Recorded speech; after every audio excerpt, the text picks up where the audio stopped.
Deion Sanders is extremely important to Colorado, but just how important is he?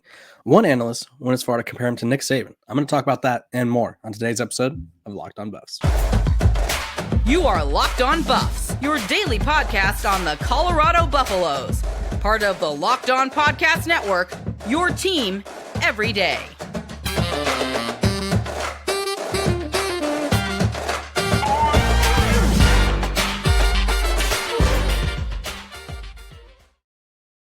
What is up, everybody? This is Locked On Buffs. I am your host, Kevin Borba. We're working with a new studio space, so very exciting. Today's episode, we're talking about Coach Prime over Nick Saban. Is he more important of a hire than Nick Saban was for Alabama?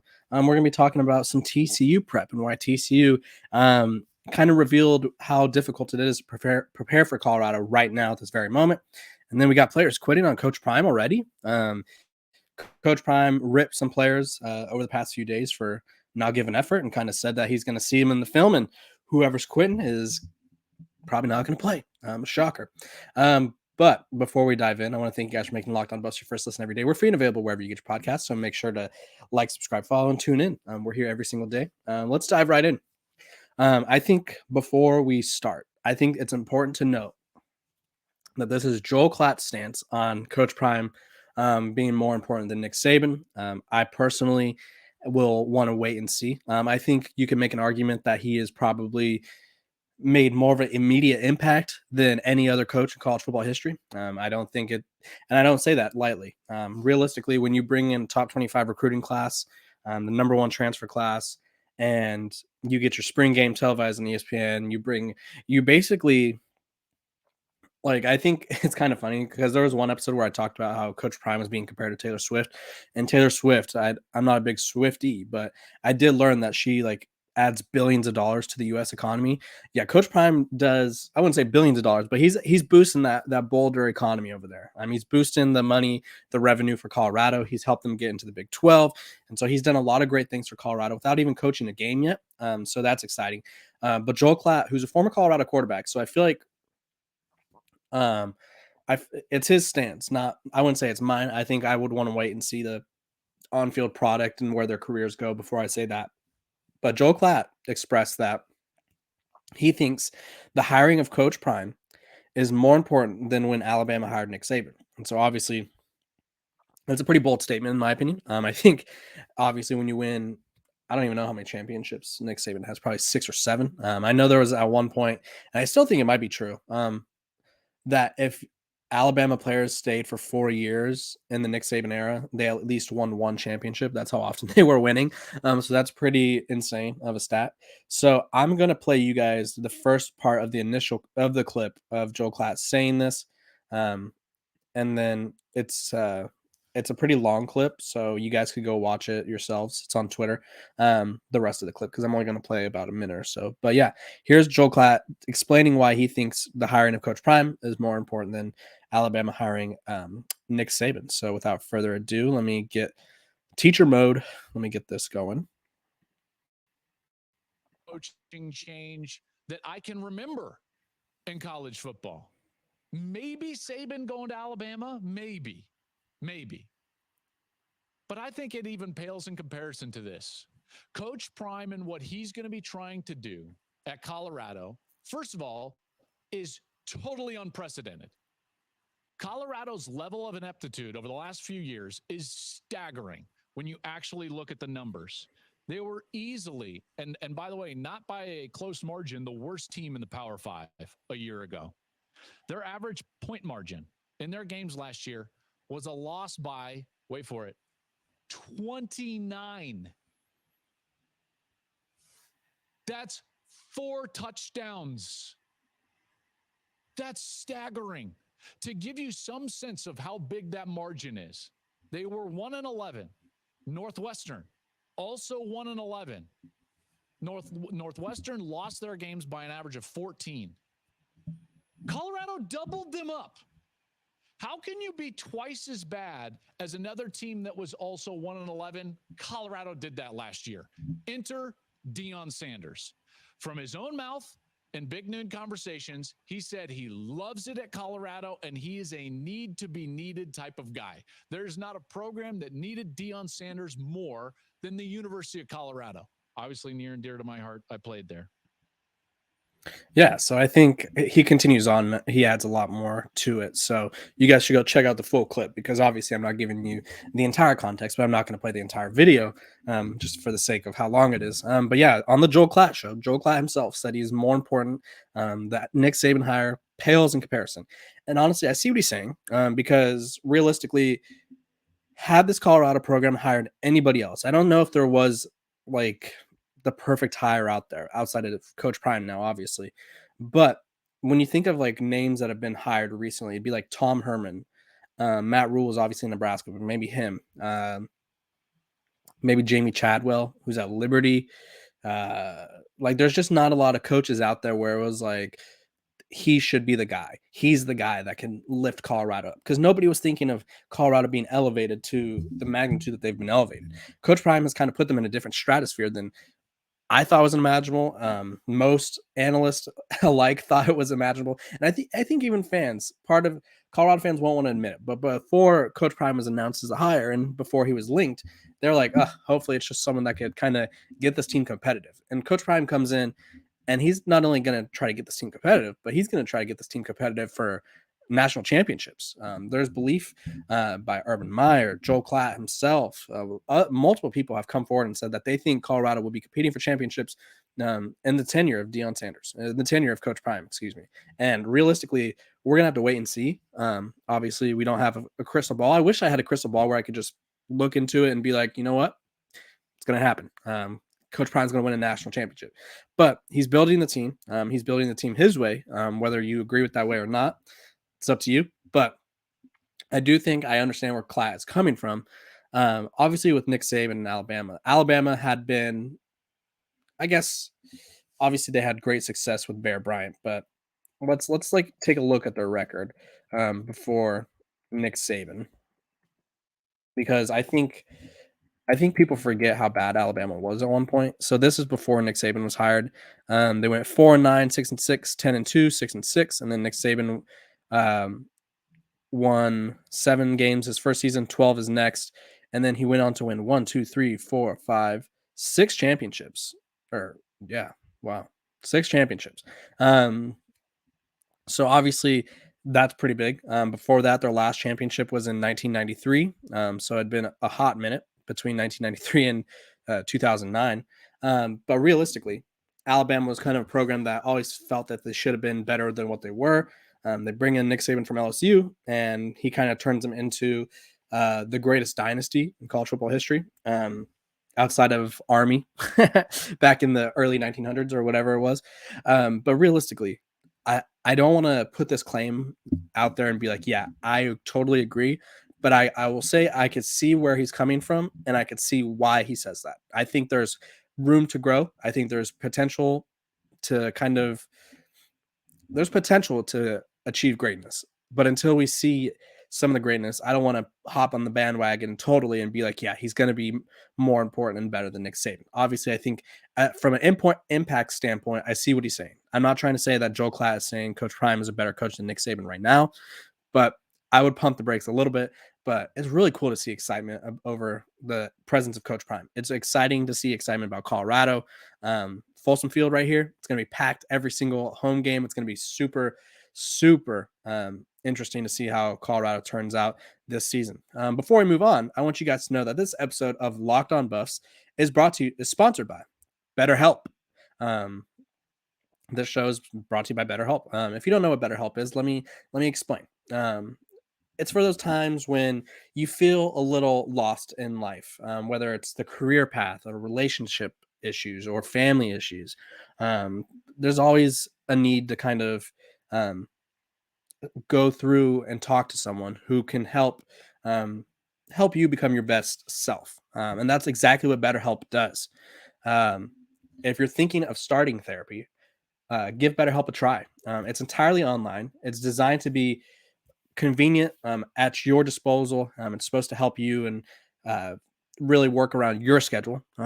you just have to fill out a brief questionnaire and you'll get matched with a licensed therapist.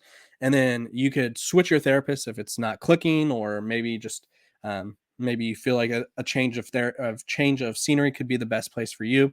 And there's no mandatory charge if you or no additional charge if you change.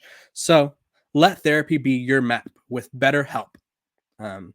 Visit betterhelp.com/lockedoncollege today to get 10% off your first month. That's BetterHelp, HELP.com/lockedoncollege. Okay, so let's dive right in to the TCU prep. I think I'm gonna have a writer from TCU's 24/7 site. We're gonna preview the game as it gets closer, but very excited for this matchup. Realistically, Sonny Dykes kind of reiterated what I had been saying for about a month or so about how TCU's preparing for this Colorado game, which is why I think Colorado has a advantage. I wouldn't say they have the advantage, but they do have an advantage. Sonny Dykes joined the On3 show with Andy Staples, which is a new show. Love Andy Staples. He's a very entertaining fella. And they talked about preparing for Colorado because obviously their game is in, a couple weeks time, September 2nd, I believe it is. And we're on August 22nd. So we're getting there. And they talked about how do you prepare for a team like Colorado. If you're not familiar with what Colorado's done and why it's so hard to prepare for them, let me enlighten you. Coach Prime gave the boot to a bunch of people and brought in over 50 transfers. He's completely revamped the roster. He's brought in so many new people. He's brought in a new offensive coordinator, new defense coordinator. They're going to be running the offense from Sean Lewis's system, which is one of the fastest offenses in the country. And then they're going to be running a defense led by Charles Kelly, who's a Nick Saban guy from the Nick Saban tree. And Sonny Dykes kind of just said what I've been saying, but I think sometimes we like to hear things from coaches because obviously they're the ones in the mix, whereas I'm kind of talking to people around them and I'll talk to coaches, but it's different when you hear it from a coach's mouth. So when I was asked multiple times on the show, how is TCU going to prepare for Colorado? You really have to scrounge things together. You watch Sean Lewis's offense, you kind of have to study, and then you have to look at the personnel for Colorado, and you just kind of have to assume who's going to be in what role. So, for example, Kent State had a really good wide receiver this past season. That'd probably be the Travis Hunter, or that'd probably be the Jimmy Horn or Xavier Weaver role.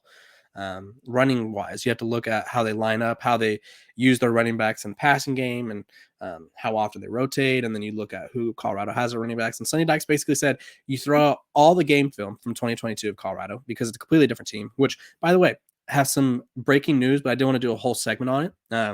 Chance Main, who, if you guys don't remember, last Chance U in the Independence community college season, he transferred to Incarnate World, then transferred to Colorado, played a couple years at Colorado, left Colorado, participated in Incarnate World's Pro Day, and then transferred back to Colorado with the new staff. He's at Texas State now. That's a breaking news kind of thing that I just learned this past night. But back to that, that's exactly why you can't trust last year's film, because there's only 10 players from last year. And I think with Chance Main leaving, that might make it 9. So there's only 9 scholarship players from last year. So this team is completely different. So Sonny Dykes kind of was explaining, we just have to, you have to base it off of what they do at the other places. You have to base off Shedeur Sanders at his time in Jackson State. You have to look at Sean Lewis's offense at Kent State and see how fast they went, which obviously the good thing for TCU, if I'm a TCU fan, Georgia and Oklahoma both played Kent State last year. And I think Washington did as well. So you could kind of watch how they matched up against Power 5 teams, that offense, and kind of compare from there. Defensively, Charles Kelly, Nick Saban guy, running a very similar defense, probably the same exact defense. You just look at personnel. I think you pinpoint guys on the defense line like Jordan Dominic, Derek McClendon, and you're like, those are the guys that are going to get to our quarterback, Taylor Boris. And then you're like, you see that guy right there, number 12, Travis Hunter? Yeah, try not to throw it his way because that's going to be difficult. That's going to be proved to be difficult. And I just thought that was fascinating because I think when we think of preparation, there's always like they're going to have a plan. They're going to have a plan. And I think Sonny Dykes and TCU do have a plan. I'm not saying they don't, but it just shows that the chaos that Coach Prime has caused may give them advantage, because when there's so many changes and there's so much going on, you can't really, like, for example, let me think of Stanford, for example, because I cover them as well. Stanford has all new personnel, pretty much. They had return a running back, a tight end, and then they return a couple guys on defense. Other than that, it's all guys who haven't really started before. Um, and so, how does a team prepare for that? Well, they have a new coach. You look at Troy Taylor's system at Sacramento State. Then you look at the personnel, and it's kind of like, okay, we see how he's going to use EJ Smith based on how he used Cameron Scadaboo at Sacramento State. That makes sense. We see the formations they use. We see on defense, Bobby April, the defense coordinator from Wisconsin. So they're going to be running these looks. And you could kind of pick and choose. Like David Bailey is Stanford's star linebacker now. You kind of assume he's going to be in one of those roles that are featured in the Wisconsin film. You just kind of do that.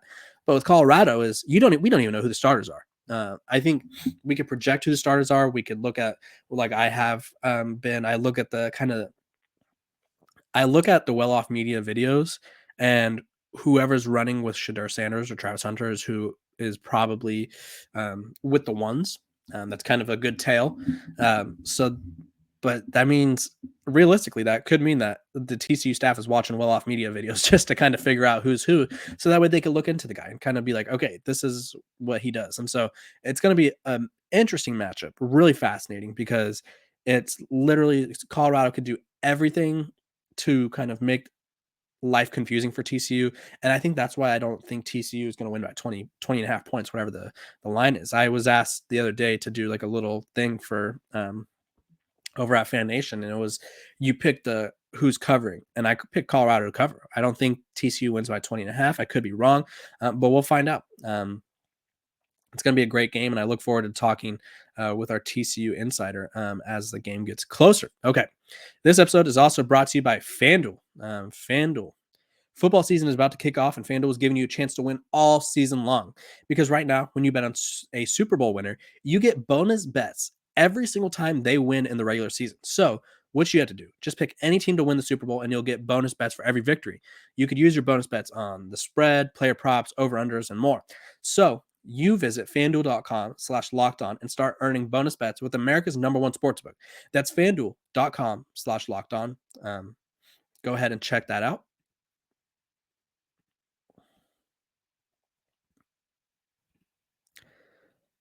Okay, last segment of the show. Not something that you really want to hear about a week and a half.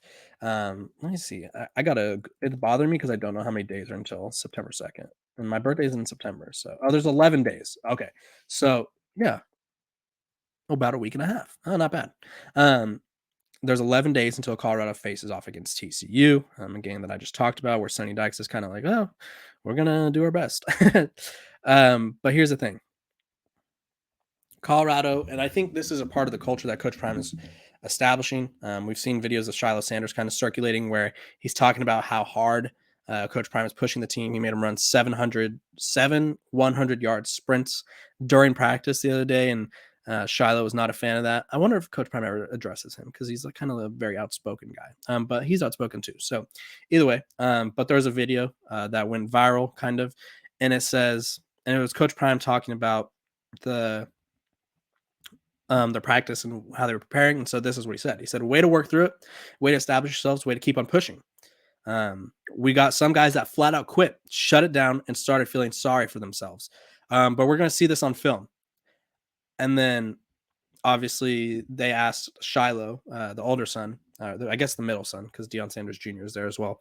The middle son at Colorado. I don't know. They asked him about what it was, and to explain it, he says, I don't know. He's a motivation guy. He wakes up motivated. He's always wants us to go 100. Like today's practice, he had us running. We ran 700 yards, 700s. I feel like that was a little unnecessary, but Coach Prime wakes up motivated, and he has a gold jacket, the Pro Football Hall of Fame jacket, if you're not aware, that he didn't buy. He's in the Hall of Fame, so he knows what it takes to be great. And yeah, I think what does it say about people quitting? I think that's kind of a little concerning, but I also think maybe it's guys that, and I figured this would happen. You bring in a roster of 50 transfers. Every transfer, you're telling them, you know what? You have a chance to start.